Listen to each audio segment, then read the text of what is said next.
Okay, so here I am with the video solutions of February 2021, 24th February shift 1 के numerical type questions. ठीक है, काफी easy questions थे, आपको feel होगा अप्रोक्सीमेटली बोर्ड के लेवल के क्वेश्चंस थे। ठीक है, उससे ऊपर था नहीं कुछ, स्कूल लेवल बोर्ड लेवल के क्वेश्चन थे। मतलब अनफॉर्चुनेट है बट दैट्स द रियलिटी। चलिए देखते हैं। In BCC crystal structure coordination number is, BCC crystal structure we all know, BCC crystal structure में क्या होता है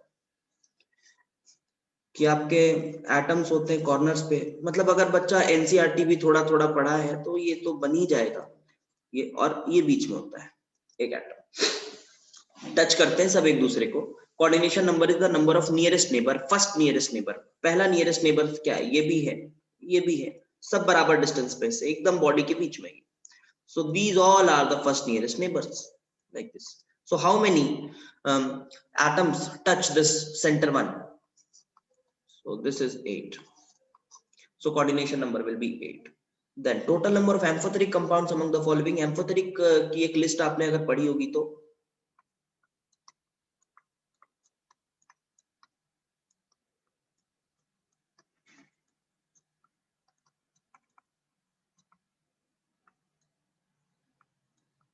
ये ऑक्सीडेशन नंबर लिखा मैंने, तो ये लिस्ट है हमारी एम्फोथेरिक ऑक्साइड्स की और एम्फोथेरिक मेटल्स की या एलिमेंट्स की। तो इसमें कौन आ रहा है, ये तो मतलब ये ट्रिक नहीं भी पता है, अगर ये पूरा आपको लिस्ट नहीं भी पता है तो बेरिलियम तो बच्चों बच्चों को याद रहता है कि बेरिलियम, जिंक, एल्यूमिनियम, ये तीन तो याद ही रहते हैं और उन्होंने वही पूछा है। तो बेरिलियम का ऑक्साइड, बेरिलियम का हाइड्रोक्साइड दोनों एम्फोथेरिक होता है, दैट्स ट्रू।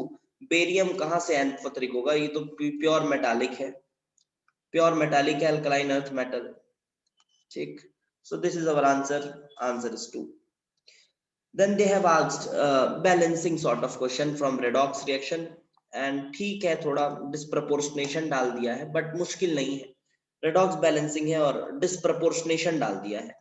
लेट्स सी, देखो एसिड जो है वो पहले S2 माइनस में जा रहा है, रिड्यूस हो रहा है, रिडक्शन हाफ बनेगा, और फिर ये थायोसल्फेट में जा रहा है तो ऑक्सीडाइज हो रहा है तो ऑक्सीडेशन हाफ बनेगा। तो दो हाफ रिएक्शंस लिखेंगे, दोनों को बैलेंस करेंगे, ऐड करेंगे और एक की वैल्यू निकाल लेंगे, बस दैट्स इट। चलिए लिखते हैं एसिड। एसिड पहले जा रहा है S2 माइनस में, तो पहले इधर लगा लोगे बेटा सल्फर को बैलेंस करने के लिए 4, 4 इधर लग गया तो 8, 4 नहीं 8 लगाएंगे ना, सल्फर 8 है तो इधर लगा लो 8, तो 16 इलेक्ट्रॉन्स इधर ऐड करने होंगे। ठीक है, रिडक्शन हाफ है, इलेक्ट्रॉन ऐड हुए रिएक्टेंट को। उसके बाद है अपना थायोसल्फेट, चेंज हो रहा है H2O, S8 जो है वो थायोसल्फेट में चेंज हो रहा है, S8 is getting changed to thiosulfate which is S2O3 2 minus। तो देखो क्या बनेगा प्रोडक्ट, इसमें प्रोडक्ट तो ये है, बैलेंस कैसे होगा, सल्फर 8 है तो you will write 4 here, water हो गया 12 तो add 12 H2O here, add 12 H2O here, then hydrogen हो गया 24 तो add 24H plus, but basic medium है तो 24OH minus also is to be added, here also you can add 24OH minus, so ultimately you have 24 water here and 12 water going this side making it 12 water like this। hope so आपको ये आता होगा। Now we have to balance the electron, balance the charge by using electrons। Here you have 24 negative charges, here you have 8 negative charges, just add 16 electrons here so that you can get the charge balance। Now add these two equations, on adding this you will get this and this cancel, S8 will give you 2S8 plus 24OH minus plus 4 S2, no this is on the right hand side, sorry, तो बस left hand side यही है ना, इधर ये है इधर ये है, 24OH माइनस दोनों ऐड हो गए, हाँ ठीक है। राइट हैंड साइड आ जाओ, 8S2 minus plus 4H2O3 2 minus plus 12H2O, ठीक है। बट आपको पूछा क्या था, OH माइनस का coefficient, but don't report it as 24 क्योंकि हम हमेशा रिड्यूस्ड फॉर्म में इक्वेशन को लिखते हैं, तो सबसे ज्यादा रिड्यूस फॉर्म यहाँ पे क्या होगा, देखो सबका कॉमन फैक्टर है 2 है यार, यहाँ सबका कॉमन फैक्टर 2 है, 2 से डिवाइड कर दो तो इक्वेशन और छोटा हो सकता है, तो a की वैल्यू आ जाएगी 12। ठीक है, रिड्यूस फॉर्म में लिखते हैं, बेसिक सा सेंस है, बचपन में सिखाया जाता है। तो a is 12, not a difficult one. Now this is from chemical equilibrium, ठीक ठाक है, उतना भी कुछ खास नहीं है। चलिए देखिए, Cl2 gaseous is in equilibrium with 2Cl gaseous. At a very high temperature of around 1900 Kelvin, we may get atomic chlorines from a molecular chlorine molecule. तो चलें, 1 atm प्रेशर मेंटेन्ड है इतने हाई टेम्परेचर पे भी, और ये कह रहा है कि both Cl2 and Cl have equal number of moles. अब आंख बंद करके यहाँ 1 माइनस अल्फा, ये अल्फा वो नहीं करना है, छोटा सा कॉमन सेंस लगाना है, क्वेश्चन सॉल्व हो गया। कुछ नहीं, वो जो करते हो ना 1 माइनस एक्स, कहीं भी कोई भी क्वेश्चन आए तो करना चालू कर देते हो, करने की जरूरत कुछ नहीं है। यहाँ स्ट्रेट फॉरवर्ड बोल दिया है कि इक्विलिब्रियम में दोनों के मोल्स इक्वल हैं, दोनों के मोल्स इक्वल हैं, प्रेशर सेम है, ओवरऑल प्रेशर 1 atm है, टेम्परेचर सेम है, कंटेनर की वॉल्यूम के बारे में कुछ बोला नहीं है, मतलब वॉल्यूम भी सेम है। इससे समझ आता है कि दोनों के प्रेशर बराबर बराबर होंगे, but totally they are applying a pressure of 1 atm। Pressure बराबर बराबर होंगे और टोटल प्रेशर 1 atm है, इसका मतलब तो यही है कि इक्विलिब्रियम पे दोनों का प्रेशर हाफ atm और हाफ atm है। By common sense, by common sense, ठीक है। तो ये हाफ एटीएम है, तो केपी क्या आ गया, केपी आएगा हाफ का square upon 1/2, which is what, which is ultimately half. किस फॉर्म में इसको लिखना है, x इंटू दिस, तो this is 0.5 into 10 to the power, this is 0.5 na, and if it is written in this form it will be written as 5 into 10 to the power minus 1, so you have to report your answer as 5, report your answer as 5. This will also be classified as one of the easy questions. चलिए आगे देखते हैं। अब ये क्या कह रहा है, 4.5 gram of a compound A molecular mass, this is dissolved in this. अरे बाप रे, मोलैरिटी के डेफिनेशन पे क्वेश्चन है, अब और क्या पूछेगा यार। Molarity is equal to given mass 4.5 divided by molar mass upon molecular mass is 90, dissolved in water and made 250 ml का solution। 250 ml को लीटर में करो, ये मतलब बोर्ड में भी नहीं पूछा जाता ऐसा सवाल। तो ये हो गया 4, ये काट पीट लो कितना आ रहा है इसको सॉल्व करने के बाद। ये सॉल्व करोगे तो आपको आएगा 2 into 10 to the power of -1, तो आपका जो रिपोर्ट करना था आंसर x, वो आ जाएगा 2। ठीक, मतलब इससे इजी क्वेश्चन कोई सा हो ही नहीं सकता।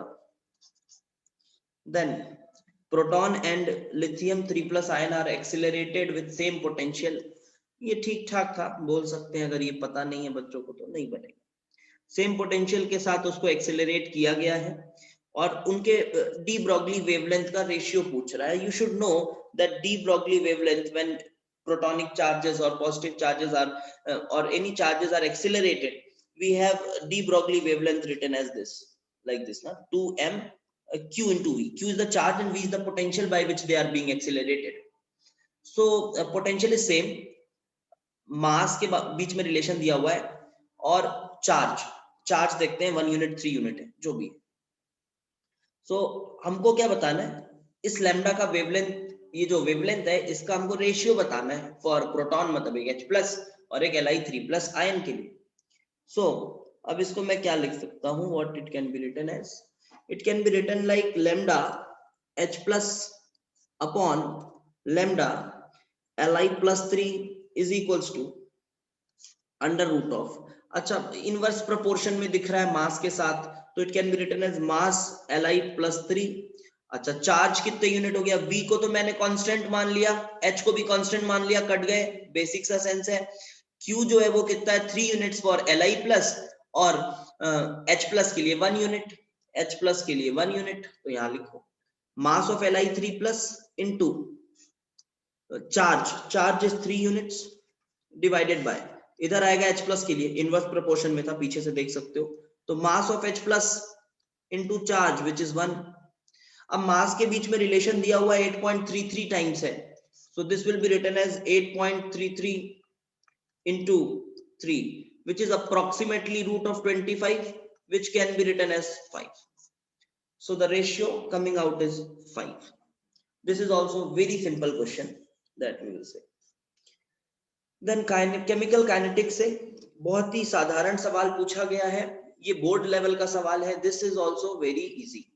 मैं जबरदस्ती किसी क्वेश्चन को इजी नहीं बोल रहा हूँ कुछ दिखाने के लिए या कुछ प्रूव करने के लिए, ये क्वेश्चन सच में बहुत इजी है, ठीक है, सच में बहुत इजी क्वेश्चन है अगर आपने थोड़ी भी पढ़ाई की है तो। Cyclobutene is getting converted to this, first order kinetics है बेटा, 40% कंप्लीट हुआ है। How much time is taken for 40% completion if rate constant is this?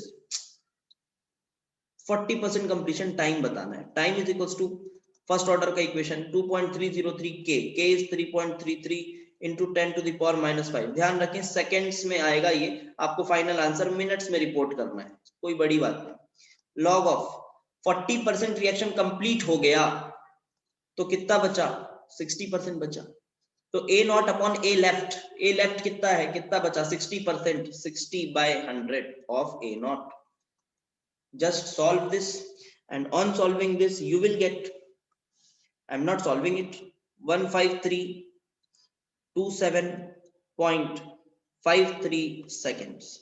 This is what you will get, which is approximately 255.45 minutes. अब second को minute में convert करना थोड़ी ना सीखेंगे, लिख लो। So this will be your answer.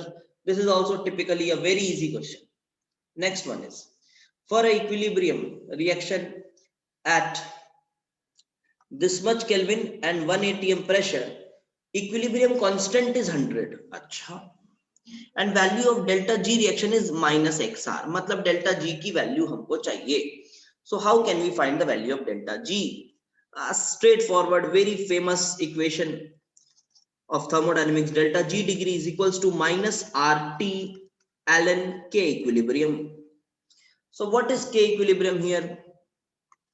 It is 100 और ln 10 की वैल्यू दी हुई है, तो -R into T, T is 300 into ln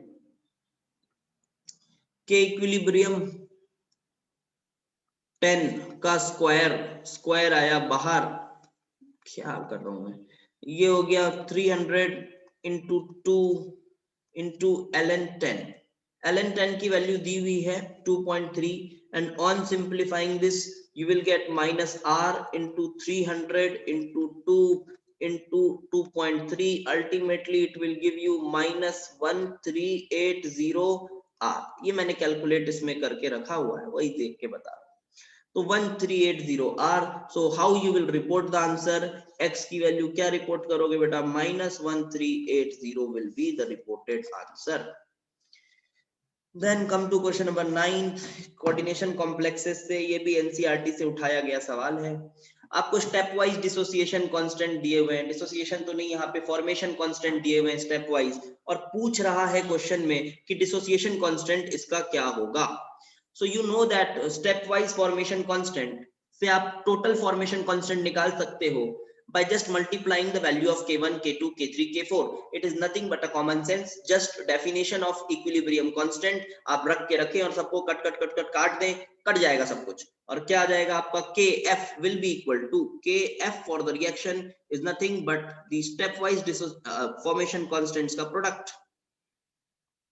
अगर ये नहीं समझ आया तो भी बता देता हूं, जैसे बेटा रखोगे इसको KC लिखोगे, इसका K1 लिखोगे, this upon this into this, फिर this upon this into this, तो देखोगे आपकी ये अल्टीमेटली ये इसके साथ कटेगा, ये इसके साथ कटेगा, ये इसके साथ कटेगा, और फाइनली आपको मिलेगा Cu+3 अमोनिया के 4, और ये मिलेगा आपको। तो this is nothing but the formation constant of CuNH3 whole 4 whole 2 plus, उसका फॉर्मेशन कांस्टेंट है। लेकिन आपको तो डिसोसिएशन कांस्टेंट पूछ रहा है, कोई बात नहीं, फॉर्मेशन कांस्टेंट निकाल के उसका रेसिप्रोकल कर दें, डिसोसिएशन कांस्टेंट आ जाएगा। तो K1 into K2 into K3 into K4 करने पे what result we are getting is 10 to the power 4। आप इसको मल्टीप्लाई कर लें, you will get 10 to the power 12। ठीक, पीछे वैल्यूज दी हुई हैं K1 K2 K3 K4 की, सबको मल्टीप्लाई कर ले 10 to the power 12। बट आपको डिसोसिएशन कांस्टेंट पूछ रहा है, ये तो फॉर्मेशन है, तो क्या करें 1 by KF कर लो, तो this will give you 1 into 10 to the power of -12 and your x will come out to be 1. This will be the answer.